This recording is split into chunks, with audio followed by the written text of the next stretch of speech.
Hello friends, IQ share में आपका स्वागत है। मेरा नाम है दिव्य त्रिपाठी। चलिए शुरू करते हैं। आज हम ज्योग्राफी का एक टॉपिक पढ़ेंगे जो कि है प्लेट टेक्टोनिक्स का सिद्धांत, यानी कि थ्योरी ऑफ प्लेट टेक्टोनिक्स। तो ये एक बहुत ही महत्वपूर्ण टॉपिक हो जाता है क्योंकि आजकल आप सुन रहे होंगे कि अर्थक्वेक्स बहुत आ रहे हैं, या फिर जब भी आप सुनते हैं अर्थक्वेक्स आ रहे हैं तो उसमें ये जो पॉइंट है, ये जो सिद्धांत है वो बहुत ही इंपॉर्टेंट रहता है। इसी की वजह से आप एक्सप्लेन कर पाते हैं कि कहीं पे आपका जो भूकंप आ रहा है वो क्यों आ रहा है, कहीं पे सुनामी क्यों आ रही है, और कहीं पे जो ज्वालामुखी आपका विस्फोट हो रहा है वो क्यों हो रहा है। तो आज ये सारी चीज़ें आपको क्लियर हो जाएँगी और मैं आशा करता हूँ कि आपको अच्छी तरीके से समझा पाऊँगा आपको, और आसानी हो जाएगी इन सब टॉपिक्स को समझने में। तो चलिए बिना किसी देरी के शुरू करते हैं। प्लेट टेक्टोनिक्स का जो सिद्धांत है वो बताता है कि पृथ्वी की बाहरी परत यानी कि लिथोस्फीयर जो प्लेटें हैं वो कई भागों में विभाजित हैं, जो स्टेनोस्फीयर मेंटल के पिघले हुए ऊपरी हिस्से के रूप में चलती है। जो आपका स्टेनोस्फीयर है उसी के ऊपर जो आपकी लिथोस्फीयर प्लेटें हैं वो चलती हैं। इसको मैं अभी आपको फिगर के माध्यम से और अच्छी तरीके से समझाता हूँ। बस आप इसको इस तरीके से आसान भाषा में समझ लीजिए कि आपकी पृथ्वी है और पृथ्वी के अंदर कुछ, जैसे कि ये मान लीजिए पृथ्वी है, पृथ्वी का आंतरिक भाग है, अंदर का इंटीरियर है, और उसके ऊपर जो बीच में समझ लीजिए कि कोई सेमी लिक्विड कोई पदार्थ भरा हुआ है, ठीक है? और उस पे हमारी जो प्लेटें हैं वो ऐसे-ऐसे तैर रही हैं, ये बताया जा रहा है। तो इसमें कई सारी प्लेटें हैं जो कि कुछ मेजर्स हैं और कुछ माइनर हैं। तो वही बताया जा रहा है, जो आपका लिथोस्फीयर है, यानी कि जो आपका ऊपर तैर रहा है वो लिथोस्फीयर है, और जो आपका अंदर है जिस पे तैर रहा है वो आपका स्टेनोस्फीयर है। तो आपको ये याद रखना है। उसके बाद बताया जा रहा है प्लेट टेक्टोनिक्स विभिन्न भू आकृति विज्ञान प्रक्रियाओं जैसे फोल्डिंग, फाल्टिंग आदि के लिए जिम्मेदार है। जब भी आपका, जैसे कि प्लेट टेक्टोनिक जो है वो आपके फोल्डिंग, यानी कि जैसे कि मान लीजिए कि कोई प्लेटें आपस में से टकराती हैं और वहां पे ऐसे फोल्डिंग हो जाती है। जैसे कि अगर आप कहीं ऐसे टकरा रही है तो आपका ये फोल्डिंग हो जाए, ऐसे टकराई प्लेटें फोल्डिंग हो जाए। तो आपके फोल्डिंग के लिए और फाल्टिंग के लिए, जैसे कभी कभार जैसे कि यहाँ पे प्लेटें आपस में आई तो फोल्डिंग हो रहा है, अगर प्लेटें दूर जाएंगी तो वहां पे जो गहराई होगी यानी जो खाली स्थान होगा वो आपका फाल्ट के तरीके से बनेगा। या फिर प्लेटें जब ऐसे ऐसे चलेंगी, आपस में रगड़ खाएंगी, तो भी आपका फाल्ट का निर्माण होगा। तो आप ये समझ लीजिए कि जो आपका फोल्डिंग है और फाल्टिंग है, ये इन सब चीज़ों के लिए जो ज़िम्मेदार है वो प्लेट टेक्टोनिक्स ही है। उसके बाद बताया जा रहा है प्लेट टेक्टोनिक्स का सिद्धांत दुनिया भर में महासागरों और महाद्वीपों के वितरण के लिए आवश्यक तर्क प्रदान करता है। जो ओशियंस है और जो कॉन्टिनेंट है उनके वितरण के लिए, उनके डिस्ट्रीब्यूशन के लिए ये जो प्लेट टेक्टोनिक सिद्धांत है वो दुनिया भर में मशहूर है, जो कि एकदम अच्छे तरीके से इसका तर्क देता है, यानी कि इसको अच्छे तरीके से एक्सप्लेन करता है। तो आप इसको ध्यान रखिएगा कि प्लेट टेक्टोनिक अपने आप में बहुत ही इंपॉर्टेंट हो जाता है इन सब चीज़ों को समझने के लिए। अब देखते हैं टेक्टोनिक्स क्या होते हैं, टेक्टोनिक प्लेट क्या होते हैं, इनके बारे में समझते हैं।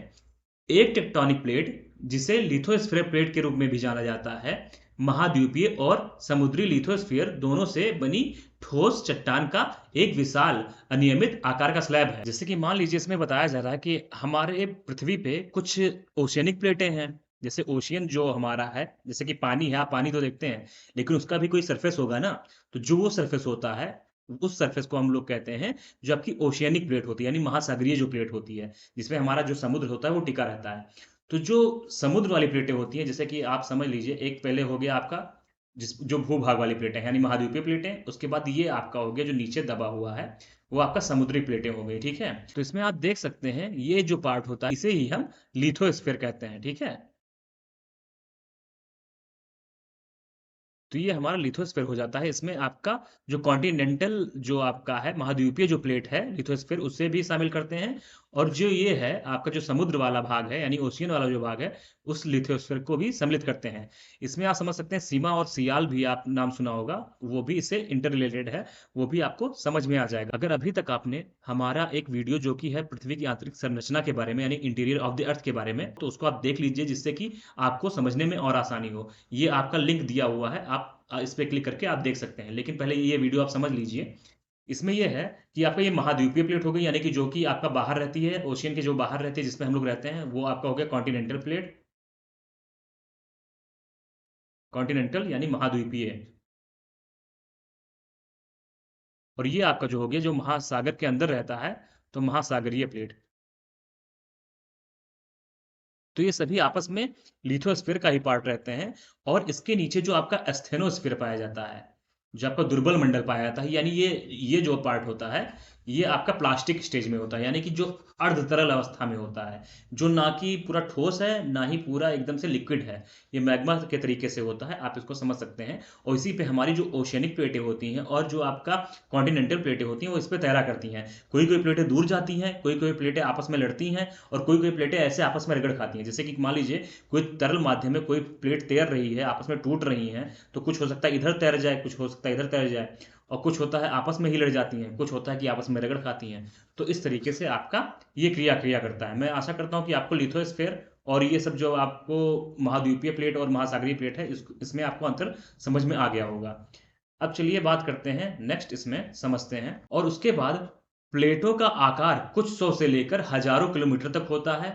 प्रशांत और आर्कटिक जो प्लेटें हैं वो सबसे बड़े हैं। इसमें बताया जा रहा है कि प्रशांत और आर्कटिक प्लेट अपने आप में जो मेजर प्लेटों में इनको देखा जाता है। और इसमें से कुछ प्लेटें जो होती हैं वो 100 किलोमीटर के चौड़ाई की होती हैं, और कुछ तो इसमें हजारों किलोमीटर की चौड़ाई की होती हैं। तो इसमें ये बताया जा रहा है। तो प्लेट्स के बारे में आपको समझ में आ गया कि हाँ, कितना गहरा कितना मोटा क्या चीज होता है और किस पे तैरता है, ये आपको समझ में आ गया। प्लेट की मोटाई भी बहुत भिन्न भिन्न होती है। युवा समुद्री लिथोस्फीयर के लिए 15 किलोमीटर से कम से लेकर प्राचीन महाद्वीपीय लिथोस्फीयर के लिए 200 किलोमीटर या उससे अधिक इनकी मोटाई होती है। उदाहरण के लिए उत्तर और दक्षिण अमेरिका के आंतरिक भाग, इनको आप समझ सकते हैं कि इन दोनों की जो मोटाई है वो ज्यादा है। और उसी तरीके से जो ओशियनिक के लिए जो आपका है, जो प्लेटें होती हैं वो 15 किलोमीटर से लेके कुछ कुछ ज्यादा भी हो जाती है, कुछ कम भी रहती है, ठीक है, क्योंकि उनकी मोटाई कम रहती है। अब उसके बाद बात करें, महाद्वीपीय क्रस्ट ग्रेनाइट चट्टानों से बना होता है, जो क्वार्ट्ज और फेल्डस्पार जैसे अपेक्षाकृत हल्के खनिजों से बना हुआ है। अगर हम कॉन्टिनेंटल क्रस्ट की बात करें, जो हमारा महाद्वीपीय पपड़ी होती है, जो चट्टानें होती हैं उनकी बात करें, तो ये क्रस्ट जो होता है वो ग्रेनाइट चट्टानों से बना होता है। और उसका जो निर्माण होता है, उसमें जो मिनरल पाए जाते हैं वो क्वार्ट्ज और फेल्डस्पार आपके पाए जाते हैं, इनसे मिलकर बना होता है, जो कि खनिजों में हल्के होते हैं, ठीक है। उसके बाद आप ये ना समझिएगा कि ये खनिज हल्के हैं तो इनका जो आपका महाद्वीपीय क्रस्ट होगा वो हल्का होगा। ये अपने आप में भारी होता है, मजबूत होता है, ये सारी चीजें होती हैं। लेकिन जिनसे ये बने होते हैं उनके बारे में बताया जा रहा है कि ये हल्के खनिज होते हैं, ठीक है। उसके बाद दूसरी ओर समुद्री पपड़ी बेसाल्टिक चट्टानों से बनी होती है, जो बहुत अधिक सघन और भारी होती है। अगर आपका समुद्री प्लेट की बात करें, जो आपका क्रस्ट होता है, ओशियनिक क्रस्ट जो होता है उसकी बात करें, तो ये बेसाल्टिक चट्टानों से बनी होती है, ठीक है। और जो बहुत अधिक सघन, यानी कि इसकी जो डेंसिटी होती है वो बहुत ज्यादा होती है, और ये बहुत ही हैवी होते हैं। अलग अलग प्लेटों की मोटाई का प्रकृति जो होता है वो अलग अलग होता है, वो वेरी करता है, ठीक है, आपस में। तो इनको आप ध्यान रखिएगा। उसके बाद बात करें तो लिथोस्फीयर प्लेट गतियों के विज्ञान को प्लेट टेक्टोनिक्स कहा जाता है। जो भी आपका लिथोस्फीयर, जैसे कि आपके स्टेनोस्फीयर में, यानी कि जो पतली परत होती है, यानी जो सेमी लिक्विड टाइप की होती है, प्लास्टिक स्टेज टाइप की होती है, जो मैग्मा टाइप की होती है, उस पर जो हमारी प्लेट तैर रही होती है, यानी कि जैसे कोई गीला भाग है उस पर जो तैर रहा है, उसे हम लिथोस्फीयर के नाम से जानते हैं। और जो वो गति करती हैं, इसी विज्ञान को हम प्लेट टेक्टोनिक्स कहते हैं। इसको आप ध्यान रखिएगा, ठीक है। और उसके बाद बताया जा रहा है कि टेक्टोनिक्स जो शब्द है, जो आपका टेक्टोनिक्स वर्ड है, वो ग्रीक वर्ड टेक्टोनिकोस से आया है, जिसका अर्थ होता है भवन या निर्माण, यानी कि आपका बिल्डिंग और कंस्ट्रक्शन, ठीक है। और आंतरिक शक्तियों के कारण पृथ्वी की पपड़ी के विरूपण को संदर्भित करता है। और इसीलिए यह आपके जो पृथ्वी में जो शक्तियां होती हैं, जो आंतरिक शक्तियां कार्य किया करती हैं, उनके लिए ये पृथ्वी के पपड़ी के विरूपण को संदर्भित करता है, क्योंकि इसमें निर्माण हुआ करता है, इसमें विखंडन हुआ करता है, तो ये सारी चीजें हुआ करती हैं। तो इस वजह से जो पृथ्वी में आंतरिक शक्तियां कार्य कर रही हैं, उनसे जो पृथ्वी के पपड़ी के में विरूपण कार्य हो रहा है उसको संदर्भित करता है, ये बताया जा रहा है। प्लेट टेक्टोनिक्स का सिद्धांत 7 प्रमुख और 20 छोटी प्रकार की लिथोस्फेरिक प्लेटों की पहचान करता है। इसमें आपकी जो 7 मेजर प्लेटें पाई जाती हैं और 20 माइनर प्लेटें पाई जाती हैं। तो इनको आप ध्यान रखिएगा। अभी मैं इन प्लेटों के नाम भी बताऊंगा आपको एक्सप्लेन करके। ये प्लेटें एक दूसरे के सापेक्ष निरंतर गतिशील रहती हैं, ठीक है। ये प्लेटें जैसे कि कभी कभार ये दूर जाती हैं, कोई कोई प्लेटें आपस में टकराती हैं, कोई कोई प्लेटें आपस में ऐसे रगड़ खा रही हैं। तो ये प्लेटें निरंतर आपस में गति कर रही हैं, ये बताया जा रहा है। इसलिए मतलब कि इन सब चीजों की वजह से हम समझ सकते हैं कि जो वेगनर ने बताया था, एक क्लाइमेटोलॉजिस्ट थे जो कि वेगनर सर हैं, उन्होंने बताया था आपका कॉन्टिनेंटल ड्रिफ्ट थ्योरी। तो उन्होंने महाद्वीप के बारे में वर्णन किया था कि महाद्वीप आपका गति कर रहा है। तो इसमें महाद्वीप नहीं, आपकी जो प्लेटें हैं वो गति कर रही हैं, इसमें ये बताया जा रहा है। तो आप इसका वर्ड में अगर समझें, इसलिए यह महाद्वीप नहीं है जो वैगनर के अनुसार चलता है। जैसे वैगनर ने बताया था कि महाद्वीप चलते हैं, तो इसमें महाद्वीप नहीं चलते हैं, इसमें प्लेटें चलती हैं, ये बताया जा रहा है। ठीक है, उसके बाद बात करते हैं कि प्लेट टेक्टोनिक्स के सिद्धांत की प्रस्तावना क्या है। तो इसमें बताया जा रहा है प्लेट टेक्टोनिक्स के सिद्धांत के निर्माण में निम्नलिखित 6 विकास सहायक थे। इसमें से जो भी सहायक है, इसमें जिसको जो इसको एक्सप्लेन करते हैं, उनके बारे में बात की जा रही है। इसके डेवलपमेंट के लिए जो आपके इंस्ट्रूमेंट कार्य करते हैं, उनके बारे में बात की जा रही है। तो इसमें पहला है आपका development of mid oceanic ridge and sea floor spreading, मध्य महासागरीय घटकों का विकास और समुद्र तल का फैलाव। एक ज्योग्राफर हैं जो कि हैरी हेस जी हैं, उन्होंने आपका समुद्र तल फैलाव का सिद्धांत बताया था, जिसमें आपके जो अटलांटिक ओशियन में प्लेटें एक दूसरे से दूर जा रही हैं, वो अच्छे तरीके से एक्सप्लेन कर रही हैं। इसमें बताया गया था जो आपके मिड अटलांटिक रिज होते हैं, यानी जो आपके मिड ओशियनिक रिज होते हैं, वो आपके किस तरीके से निर्माण होता है और प्लेटें किस तरीके से एक दूसरे से दूर जा रही हैं। समुद्र में जो प्लेटें एक दूसरे से दूर जा रही होती हैं और वहां पे प्लेटों के दूर जाने से आपके ज्वालामुखी फूटते हैं और उनसे प्लेटों का जो निर्माण होता है, उनसे जो कटकों का निर्माण होता है, उसके द्वारा इसको एक्सप्लेन किया गया। तो इसमें सबसे पहला आपका ये बताया जा रहा है। ठीक है, उसके बाद आपका बताया जा रहा है सेकंड जो है वो है पूरा चुंबकत्व, तो आपका ये दूसरा हो गया। उसके बाद इसमें बताया जा रहा है जो नेक्स्ट है समुद्र तल की आयु के निष्कर्ष।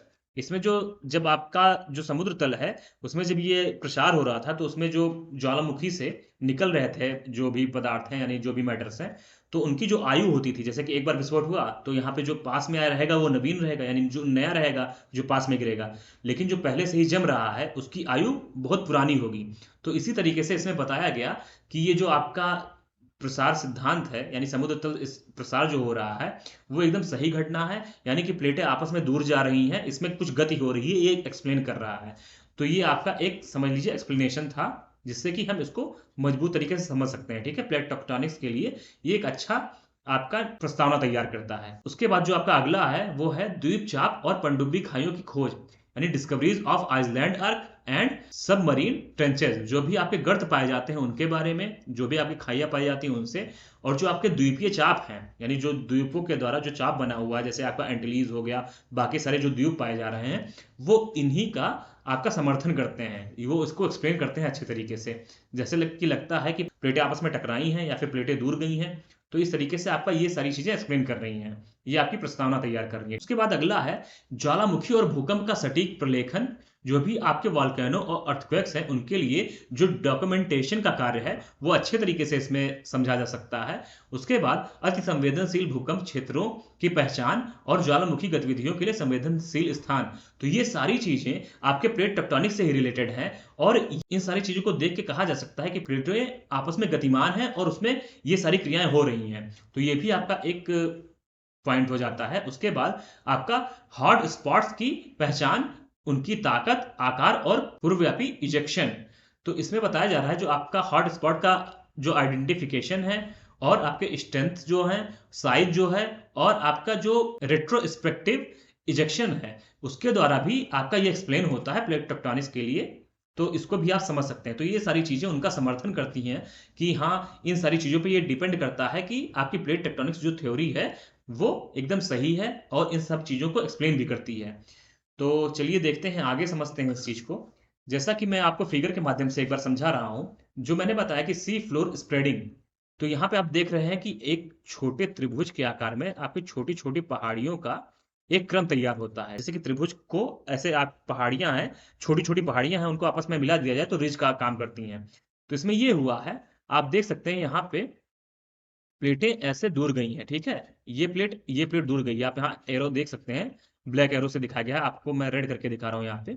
तो ये आपका जो एरो है वो दिखा रहा है कि यहाँ पे प्लेटें दूर जा रही हैं, और यहाँ पे अंदर से आपका मैग्मा निकल रहा है, यानी कि ज्वालामुखी विस्फोट हो रहा है। जब प्लेटें दूर जाएंगी तो जो आपका एस्थेनोस्फीयर है, जहाँ पे आपका मैग्मा पाया जाता है, वहां से आपका मैग्मा निकलने का जगह बनेगा, वहां पे ज्वालामुखी विस्फोट होगा, और वहां पे जो आपके सेल है, यानी कि जो भी वहां पे मैटर्स निकल रहे हैं, वो इकट्ठा होंगे और एक आपका रिज बनाने का कार्य करेंगे। यानी कंटिन्यू आप यहाँ पे देख सकते हैं, आपका एग्जाम्पल आपको बहुत अच्छा दिख जाएगा, जो कि मिड अटलांटिक रिज है। यहाँ पे देखिए, ये मिड अटलांटिक रिज का ही बताया गया है। आपका यहाँ पे साउथ अमेरिका है, और यहाँ पे आप देख सकते हैं आपका अफ्रीका है, और उसके बीच में आपका अटलांटिक ओशियन है। उसमें आपकी जो प्लेटें हैं बीच में वो दूर जा रही हैं, यानी कि इस कोस्ट पे आ रही हैं, इस कोस्ट पे आ रही हैं, और आपका जो बीच में आपका रिज का निर्माण हो रहा है, यानी कि ज्वालामुखी विस्फोट हो रहा है, वहां पे सारी वो जो क्रियाएं हो रही हैं उनसे वो जो पदार्थ निकल रहे हैं, मैटर्स निकल रहे हैं, वो इकट्ठा हो रहे हैं और एक रिज का निर्माण कर रहे हैं कॉन्टिन्यूअस।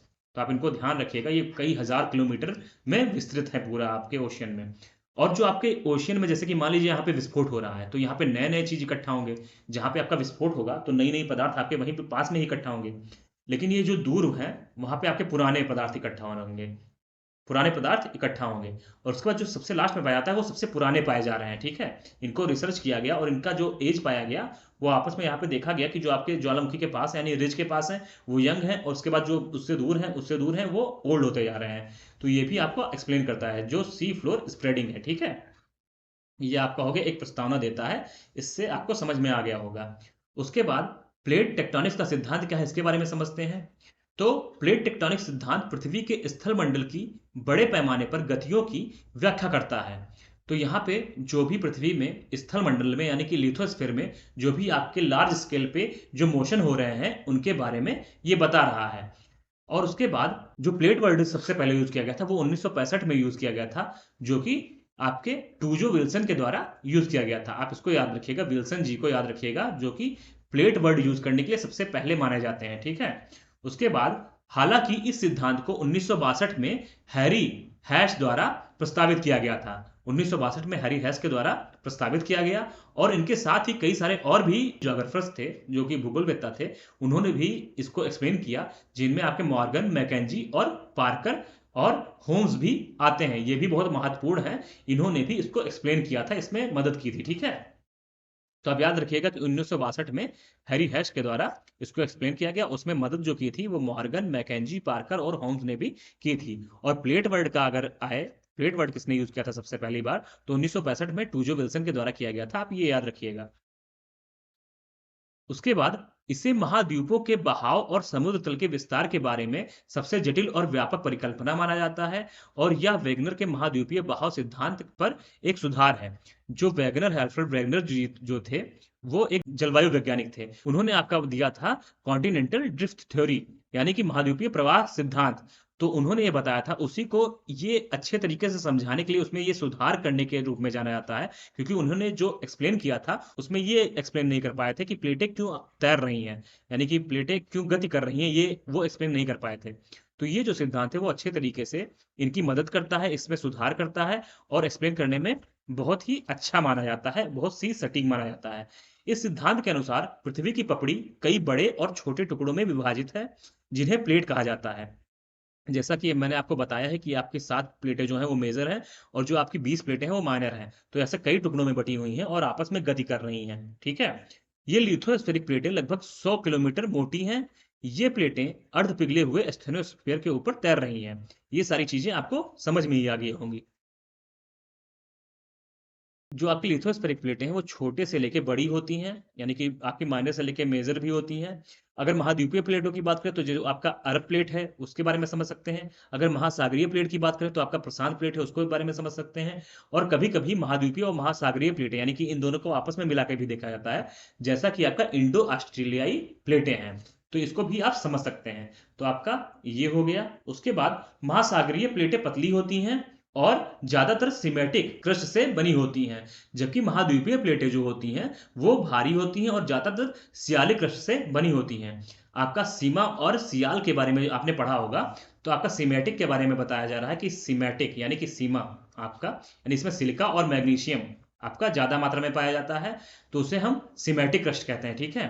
तो आपका जो ये होता है महासागरीय क्रस्ट होता है वो पतला होता है और सीमेटिक से बना होता है, और जो आपका महाद्वीपीय प्लेट होता है उसमें ज्यादातर सियालिक यानी कि आपका सिलिका और सियालिक यानी कि सियाल आपका जो होता है, यानी कि एल्यूमिनियम। तो सियाल से आपको समझ में आ गया होगा कि जो आपकी महाद्वीपीय प्लेटें हैं वो सियालिक क्रस्ट से बनी हुई हैं। जो भी आपके फॉर्मेशन होते हैं लैंडफॉर्म्स के, उसमें ये जो आपकी अर्थ पे यानी कि पृथ्वी पे जो ये आपकी गतियां हो रही हैं, यानी कि जो मूवमेंट हो रहा है क्रिस्टल प्लेट का, उन्हीं के वजह से आपके लैंडफॉर्म्स का निर्माण हो रहा है। तो इसमें ये गतियां बहुत ही इंपॉर्टेंट है, जो कि आपके भू आकृतियां बनने के लिए बहुत ही अच्छा क्रिया कर रही हैं। इन प्लेटों के संचलन के लिए ऊपरी मेंटल में निर्मित संवहन धाराओं को जिम्मेदार माना जाता है। जो भी आपके कन्वेक्शन करंट हैं, उन्हें ही जिम्मेदार माना जाता है आपके प्लेटों के संचलन के लिए, ठीक है? जो आपकी संवहन धाराएं चलती हैं, उन्हीं की वजह से आपका जो प्लेटें हैं वो तैर रही हैं, यही माना जाता है। तो आप इसको याद रखिएगा। समुद्री तल का प्रसार, ज्वालामुखी विस्फोट, क्रस्टल विरूपण, पर्वत निर्माण और महाद्वीपीय बहाव सभी प्लेट सीमाओं के साथ होते हैं। जो भी आपके वॉल्केनिक इरप्शन है, सी फ्लोर स्प्रेडिंग है, क्रिस्टल डिफॉर्मेशन है, माउंटेन है, और जो भी माउंटेन का कंस्ट्रक्शन है, और जो आपका कॉन्टिनेंटल ड्रिफ्ट है, वो सभी चीजें आपके प्लेट्स के जो बॉर्डर होते हैं उन पे ही निर्मित होते हैं, उन पे ही ये सारी क्रियाएं पाई जाती हैं। तो आप इनको ध्यान रखिएगा। जैसे कि अगर मान लीजिए कि आपके प्लेटें दूर जा रही हैं, तो वहां पे ही आपका सी स्प्रेडिंग वाला होगा। वहीं पे आपका, अगर मान लीजिए प्लेटें आपस में लड़ रही हैं या फिर दूर जा रही हैं, तो उन्हीं से आपका वॉल्केनिक इरप्शन भी होगा। आपके क्रिस्टल डिफॉर्मेशन भी होंगे, यानी कि आपके क्रिस्टल विरूपण भी होंगे। उनसे जो भू आकृतियां बनेंगी यानी लैंडफॉर्म्स बनेंगे वो भी होंगे। आपके पर्वत निर्माण भी होंगे, जैसे आपस में टकराएं तो वहां पे फोल्ड हो गया, या फिर हो सकता है फॉल्ट हो जाए, उसके बाद हॉस्ट पर्वत का निर्माण हो जाए। तो ये सारी चीजें, और आपके जो महाद्वीपीय बहाव यानी कि जो आपके कॉन्टिनेंटल ड्रिफ्ट जो हो रहे हैं, वो भी इन सब चीजों से एक्सप्लेन किया जा सकते हैं। इन्हीं की वजह से हो रहे हैं, इनके बाउंड्री पे ही हो रहे हैं, ठीक है? अब देखते हैं 7 प्रमुख प्लेटों के बारे में, यानी जो 7 मेजर प्लेट्स हैं उनके बारे में समझते हैं कि वो कौन कौन सी हैं। तो जो आपका सबसे पहला प्लेट बताया जा रहा है, जो आपका नॉर्थ अमेरिकन प्लेट है, अगर दक्षिण अमेरिका को छोड़ दिया जाए, आपके कैरेबियन द्वीप को लेकर, जो आपके कैरेबियन आइलैंड है उनको लेकर आपके उत्तरी अमेरिका को साथ में लिया जाता है, उसे ही हम नॉर्थ अमेरिकन प्लेट कहते हैं, ठीक है? इसमें आप ये ना समझिएगा कि आपकी साउथ अमेरिकन प्लेट भी इसी के साथ है।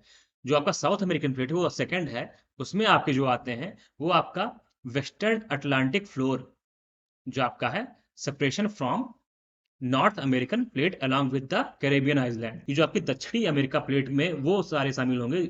आपका जो दक्षिणी अमेरिका है वो, और जो आपका उसके साथ में जो आपका वेस्टर्न अटलांटिक ओशियन है उसका फ्लोर, तो आपका ये शामिल होगा, ठीक है?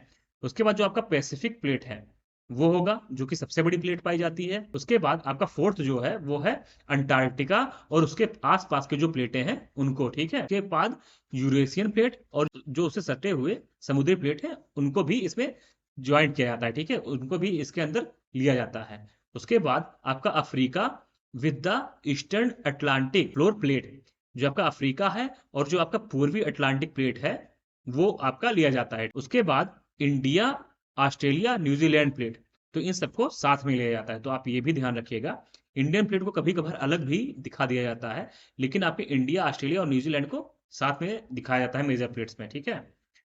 उसके बाद अब आगे बढ़ते हैं, माइनर प्लेट्स की बात करते हैं। तो माइनर प्लेट में आपका पहला है कैरेबियन प्लेट, ये हो गया आपका।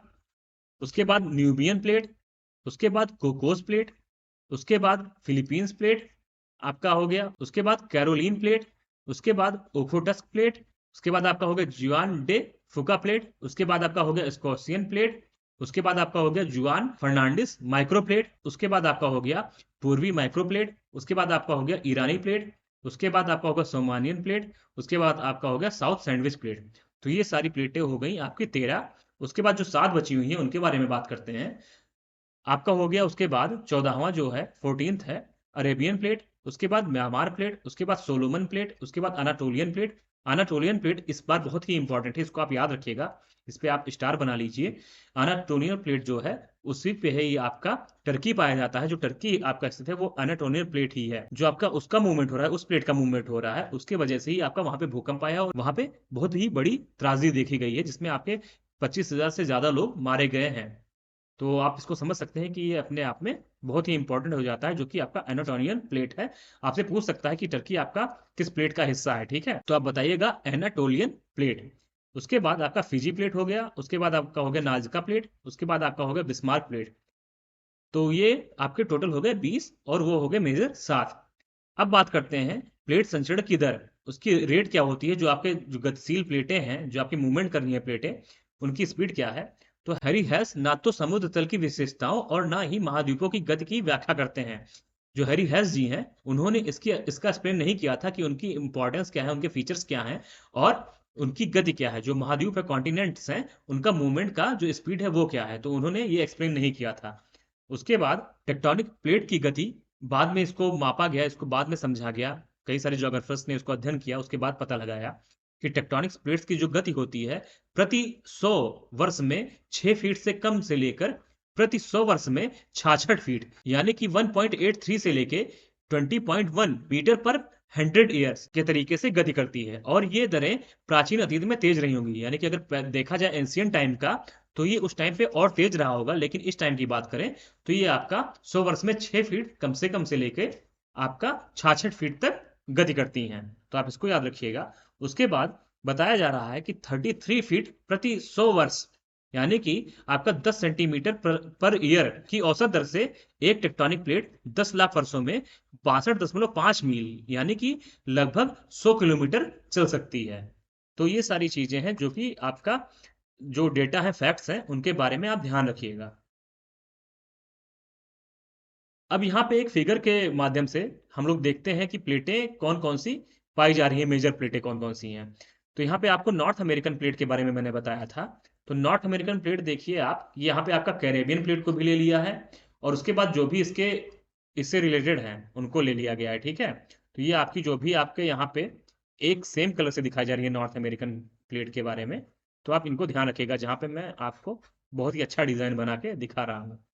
तो आप ये ध्यान रखिएगा कि आपका नॉर्थ अमेरिकन प्लेट हो गया, ठीक है। उसके बाद मैं इसको क्लियर कर देता हूँ। उसके बाद यहाँ पे आप देख सकते हैं आपका पैसिफिक प्लेट ये है। उसके बाद यहाँ पे आप नाजका प्लेट देख रहे होंगे। उसके बाद आपका ये साउथ अमेरिकन प्लेट है। साउथ अमेरिकन प्लेट में आप यहाँ पे देखिए जो आपका पर्पल कलर से दिखाया जा रहा है वो सारा आपके साउथ अमेरिकन प्लेट का हिस्सा है। उसके बाद यहाँ पे आप देख रहे हैं कैरेबियन प्लेट, आप यहाँ पे देख सकते हैं कलर चेंज है। यहाँ पे जो मैं आपको रेड मार्क कर रहा हूँ ये आपका कैरेबियन प्लेट है, ठीक है। उसके बाद आपका यहाँ पे स्कॉसिया प्लेट है जो आपका लाइट ब्लू कलर से दिख रहा है, ये आपका स्कॉसिया प्लेट हो गया। उसके बाद आपका अफ्रीकन प्लेट ये हो गया जो आपको यहाँ पे बड़ा सा दिख रहा है, ये यहाँ पे ये आपका अफ्रीकन प्लेट हो गया। उसके बाद यहाँ पे आपका अनातोलियन प्लेट है जिसके बारे में मेंशन तो मैंने किया था लेकिन यहाँ पे मेंशन नहीं है, मैं आपको बता रहा हूँ। यहाँ पे आप देखिए जहाँ पे मैं रेड रेड से मेंशन कर रहा हूँ, आपका यहाँ पे अरबियन प्लेट है इस साइड में, ये इधर गति कर रहा है। और यहाँ पे आपका यूरेशियन प्लेट है। उसके बाद ये जो आपका एनातोलियन प्लेट जहाँ पे मैं ए लिख रहा हूँ ये आपका है, यहाँ पे ही आपका टर्की में भूकंप आया था, ठीक है। तो ये प्लेट आपस में, इन प्लेटों में ऐसे रगड़ हो रहा है, ठीक है, ट्रांसफॉर्म जो आपका मोशन होता है वो हो रहा है, वो आपकी बाउंड्री बना रही है। तो इसमें प्लेटें ना आपस में टकरा रही हैं ना दूर जा रही हैं, ये आपस में रगड़ खा रही हैं, इस वजह से यहाँ पे भूकंप आया। तो आप इसको याद रखिएगा। तो ये आपका हो गया एनातोलियन प्लेट। और उसके बाद यहाँ पे आप देख रहे हैं इंडियन प्लेट दिखाया जा रहा है।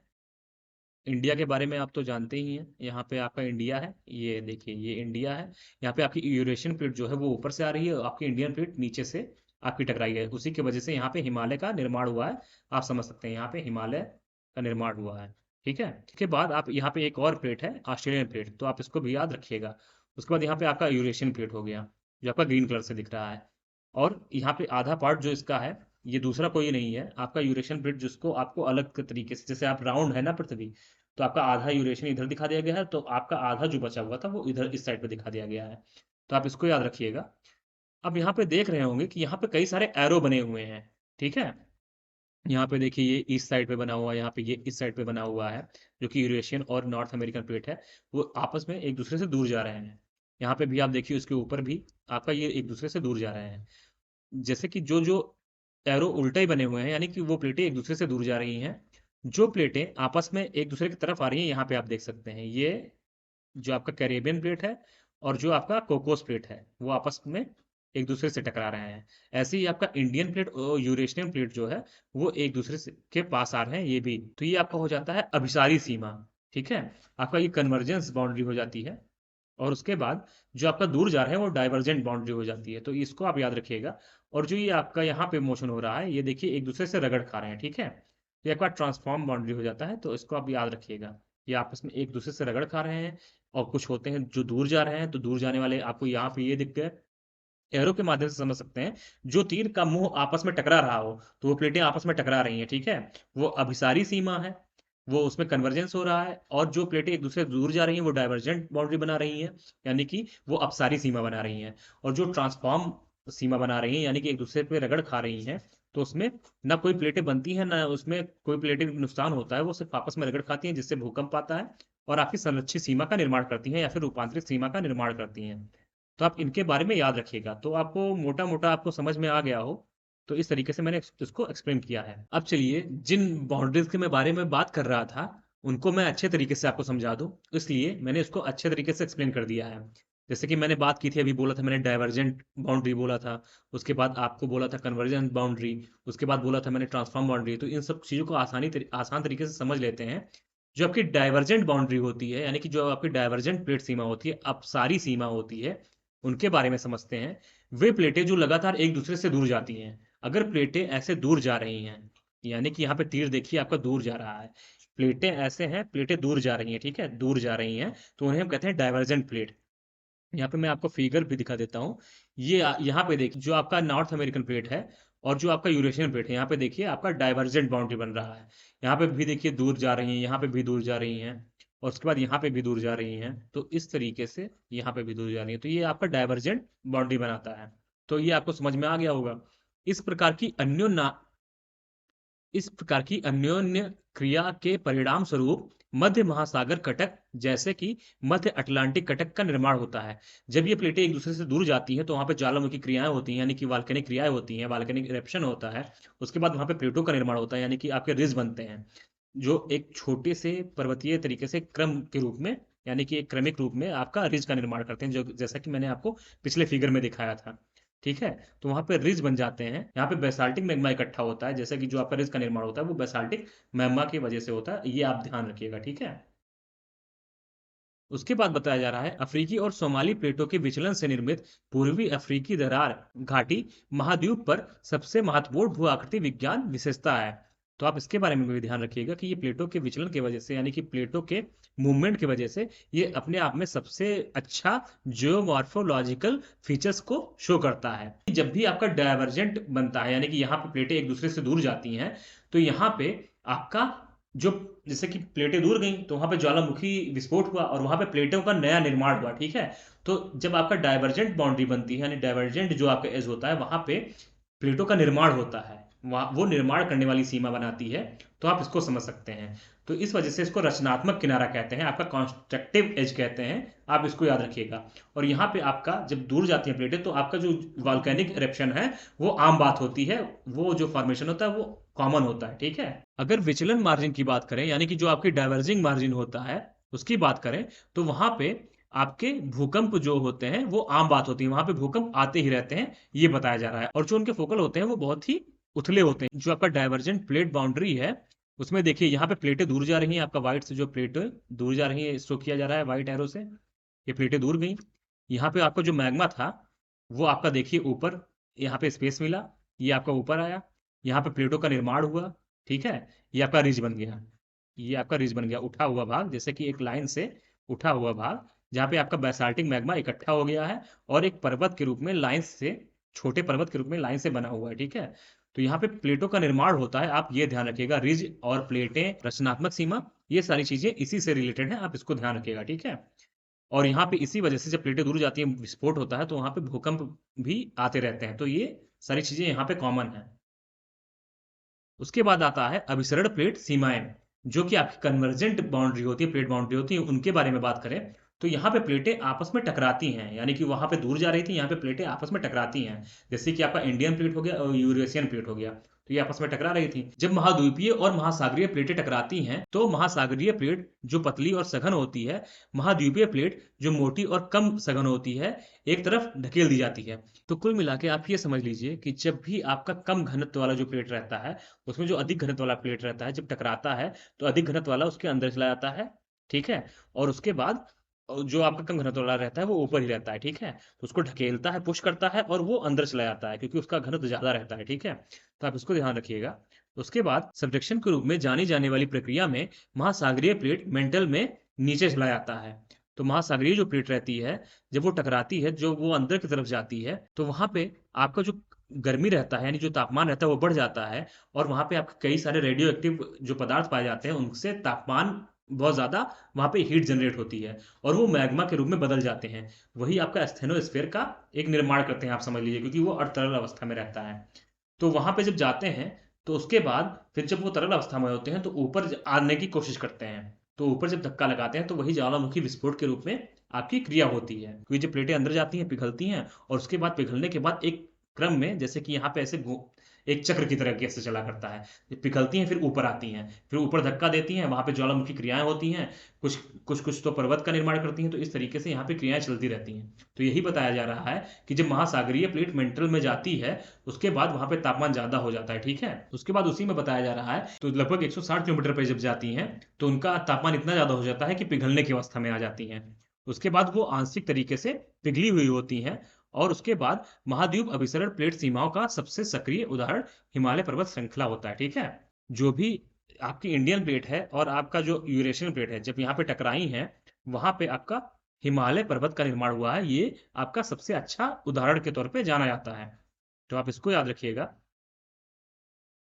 लगभग 55 मिलियन वर्ष पहले भारत और एशिया टकराए, जिससे दुनिया की सबसे बड़ी पर्वत श्रृंखला हिमालय का निर्माण हुआ। अभी भारतीय और यूरेशियाई प्लेटें आपस में टकरा रही हैं, यानी कि वो दोनों आपस में आगे बढ़ रही हैं। अभी भी उनमें टकराव जारी है, उनमें आगे बढ़ने की क्रिया जारी है, यानी कि वो आपस में अभी भी गतिशील हैं। तो यहाँ पे आपका भारत और एशिया जो आपको बताया गया है, तो आपका यूरेशिया समझ सकते हैं। भारत जो आपका है वो अंटार्कटिक, और भारत और आपका ऑस्ट्रेलिया ये सारे आपस में पहले मिले हुए थे। उसके बाद वहां से टूट के जब भारत आगे आया, यूरेशियाई प्लेट इधर से थी, तो दोनों आपस में यहाँ पे टकराए, यहाँ पे हिमालय का निर्माण हुआ, ठीक है? तो हिमालय के निर्माण में आपका टेथिस सागर भी आता है। तो ये सारी चीजें आपको मैं बाद में एक्सप्लेन करूंगा, जब आपको इंडियन ज्योग्राफी पढ़ाऊंगा। तो ये सारी चीजें हो गई। उसके बाद अब चलिए आगे बढ़ते हैं। यहाँ पे आप अच्छे से समझ सकते हैं, ये आपका लिथोस्फीयर हो गया, ठीक है? ये आपका लिथोस्फीयर है, जो कि आपके ओशियनिक क्रस्ट का पार्ट है। और उसके बाद ये आपका कॉन्टिनेंटल क्रस्ट है, और यहाँ पे लिथोस्फीयर है, ठीक है, जो आपका कॉन्टिनेंटल क्रस्ट का पार्ट है। उसके बाद ये आपका देख सकते हैं ओशियनिक जो क्रस्ट थी, जो आपकी सघन थी, यानी डेंसिटी जिसकी ज़्यादा थी, इसकी डेंसिटी ज़्यादा थी। जो आपका लिथोस्फीयर है, कॉन्टिनेंटल क्रस्ट है, उसकी डेंसिटी कम थी। तो आपका जो ज़्यादा डेंसिटी जिसकी होती है, वो आपके कम डेंसिटी वाले में अंदर सबमर्ज कर जाती हैं। तो ये आपके एस्थेनोस्फीयर में चली गई। आप यहाँ पे देख रहे होंगे, यहाँ पे एरो बना हुआ है। उसके बाद यहाँ पे लगभग 160 किलोमीटर दूरी पे जाने पे ये पिघल गई, और वहाँ पे पिघलने के बाद यहाँ पे ये फिर से ऊपर उठती है। यहाँ पे एक साइकिल चलती रहती है, जैसे कि आपका यहाँ पे गया, नीचे गया, फिर यहाँ पे पिघला, पिघलने के बाद ये ऊपर उठा, यहाँ पे आपका ज्वालामुखी क्रियाएं हो गई, ठीक है? यहाँ पे आप ज्वालामुखी क्रियाएं यहाँ पे हो गई। तो इस तरीके से यहाँ पे ये सारी क्रियाएं होती हैं। यहाँ पे आप देख सकते हैं, जब यहाँ पे टकराते हैं, तो यहाँ पे आपका ट्रेंचेस का निर्माण होता है। यहाँ पे जो आपका ओशियनिक क्रस्ट रहता है, ओशियनिक जो आपका क्रस्ट रहता है और कॉन्टिनेंटल क्रस्ट जहाँ पे मिलते हैं, लड़ते हैं, तो वहाँ पे जब प्लेटें अंदर जाती हैं, तो वहाँ पे एक ट्रंच का निर्माण हो जाता है, यानी खाई का। जैसे प्लेटें हैं, आपस में ऐसे टकराई, तो जब ये प्लेटें अंदर जाने लगी, तो यहाँ पे आपका देख रहे हो खाई की तरीके से बन गया। तो यहाँ पे आपके ट्रेंचेस भी पाए जाते हैं। और यहाँ पे आप देख रहे हैं वॉल्केनिक जो आपका है, वॉल्केनो किस तरीके से बना, ये भी आप देख सकते हैं। एक क्रम से वॉल्केनिक आर्क बन रहे हैं, यहाँ पे आप देख सकते हैं। ये हो गया, ये हो गया, ये हो गया, क्योंकि प्लेटें यहाँ पे अंदर गई हैं, तो ये पूरी लाइन से अंदर गई होंगी, ठीक है? तो वहाँ पे कई सारे अर्क बन रहे हैं, जो कि आपके वॉल्केनिक अर्क हैं, यानी कि आपके ज्वालामुखी आर्क्स बन रहे हैं, ठीक है? ज्वालामुखी के चाप बन रहे हैं। तो ये आपका हो गया कन्वर्जेंट प्लेट बाउंड्रीज। उसके बाद आपका ट्रांसफॉर्म प्लेट बाउंड्रीज के बारे में बात करते हैं, यानी रूपांतरण प्लेट सीमाओं के बारे में बात करते हैं। इस प्रकार की अन्योन्य क्रिया में दो प्लेटें एक दूसरे के पिछले भाग को खिसकाती हैं और कोई नई भू आकृति निर्मित या नष्ट नहीं करती हैं, केवल वर्तमान स्थल रूप विकृत है। यानी कि यहाँ पे जो भी लैंडफॉर्म रहता है, उसमें जो प्लेटों का आपका गति होता है, वो ऐसे होता है, एक दूसरे से रगड़ खाती है, ठीक है? और उसमें वर्तमान में ही, यानी कि उसी प्रेजेंट टाइम में ही जो लैंडफॉर्म रहता है, उसको डिफॉर्म करती हैं। तो इसी तरीके से जो आपका मैंने बताया था, आपका एनातोलियन प्लेट है, जो आपके टर्की में भूकंप आया था, वो यही आपका बाउंड्री आपका बनता है वहां पे, और इसी वजह से वहां पे भूकंप आया था। और इतनी सारी क्रियाएं हुई, जो कि आपका ये जो तल रहता है, जो आपका वहां पे फोकस बिंदु था, वो 70 किलोमीटर के अंदर ही था, जिसके वजह से बहुत ज्यादा सेक किया और वहां पे जान माल की हानि हुई। तो वहां पे आपका ट्रांसफॉर्म बाउंड्री था, और ये सारी क्रियाएं हुई हैं। रूपांतरण भ्रंश महासागरों में पृथक्करण के तल होते हैं, जो अक्सर मध्य महासागरीय कटकों के लंबवत होते हैं। तो आप इसको भी ध्यान रखिएगा, ये भी आपका एक फीचर होता है। संयुक्त राज्य अमेरिका के पश्चिमी तट पर महाद्वीपों पर ट्रांस करंट एज का सबसे अच्छा उदाहरण San Andreas fault, Silicon Valley खतरनाक रूप से फॉल्ट लाइन के करीब स्थित है। जो आपकी सिलिकॉन वैली है, वो वहां के पास ही पाई जाती है। और आपका जो सैन एंड्रियास है, वो सबसे अच्छा एग्जाम्पल तैयार करता है आपके ट्रांसकरेंट एज का, ठीक है? यहाँ पे आप देख सकते हैं कि इनका कैसे गति हो रहा है, मोशन किस तरीके से हो रहा है। ये जोन ऑफ शेयरिंग हो गया, उसकी यहाँ पे प्लेट टकरा रही हैं, यहाँ पे इन प्लेटों के रगड़ने की वजह से अर्थक्वेक आ रहा है। यहाँ पे देखिए प्लेटें आपस में ऐसे रगड़ खा रही हैं, ठीक है? यहाँ पे डिस्प्लेसमेंट जो हो रहा है, रॉक्स का वो इधर हो रहा है, और ये इनका जो ये हो रहा है ये इधर हो रहा है, ये आपस में ऐसे ऐसे गति कर रही हैं, और ये आपका ट्रांसफॉर्म प्लेट बाउंड्री का निर्माण कर रहे हैं। ठीक है, इसमें ना किसी प्लेट का निर्माण होता है ना किसी प्लेट का विनाश होता है, ये आपस में रगड़ खाती है, उन्हीं की वजह से भूकंप होता है एट द टाइम, उस पॉइंट पे आपका नुकसान पहुंचाता है। क्योंकि यहाँ पे जब प्लेटें टकराती हैं तो यहाँ पे ये इस तरफ जो रगड़ खा रहा है, चट्टानों का टूटना हो रहा है, वो सारी चीज़ों की वजह से शेक होता है और वहाँ पे जान माल की हानि होती है। वहाँ पे लोगों का, जैसे कि आपके टर्की में जो भूकंप आया उसके लिए यही जिम्मेदार है आपका ट्रांसफॉर्म बाउंड्री पे वो स्थित है, जो आपका एनाटोलियन जो है प्लेट, वो इससे संबंधित है, आप ये भी याद रखिएगा। तो कुल मिला के हम लोगों ने बहुत ही इंपॉर्टेंट पॉइंट्स को डिस्कस किया, और काफ़ी सारी चीज़ें समझ में आ गई, जैसे कि हमारी कौन कौन सी माइनर प्लेटें हैं, मेजर प्लेटें हैं, प्लेट टेक्टोनिक्स थ्योरी क्या होती है, किसने दिया, और ये किस किस तरीके से आपका संबंधित है आपके भूकंप से, ज्वालामुखी से, और आपके रिज से, किस तरीके से इनका निर्माण हुआ, आपकी बाउंड्रीज कौन कौन सी होती हैं, तीनों बाउंड्रीज के बारे में हम लोगों ने समझ लिया, प्लेटें दूर जा रही हैं, प्लेटें पास आ रही हैं, प्लेटें रगड़ खा रही हैं, इनको क्या क्या कहते हैं, ये सारी चीज़ें हम लोगों ने अच्छे तरीके से डिस्कस कर ली। अब आगे आने वाले वीडियो में मैं इसके थोड़ा और आगे बढ़ूंगा और अच्छे तरीके से समझाऊंगा जो भी पॉइंट्स इसमें बचे हुए हैं। तो अगर आज आपको वीडियो ये अच्छी लगी हो तो आप लाइक करें, कमेंट करें, शेयर करें, और सब्सक्राइब करना बिल्कुल भी ना भूलें। सब्सक्राइब जब आप करेंगे तो आपको एक बेल आइकॉन दिखाई पड़ेगा, जिसमें आप उसको टिक कर दें, जिससे कि जब भी मेरी वीडियो आए तो आपको तुरंत नोटिफिकेशन मिल जाए और आप उसको देख सकें। तो चलिए, तब तक के लिए नमस्कार, thank you so much, love you all.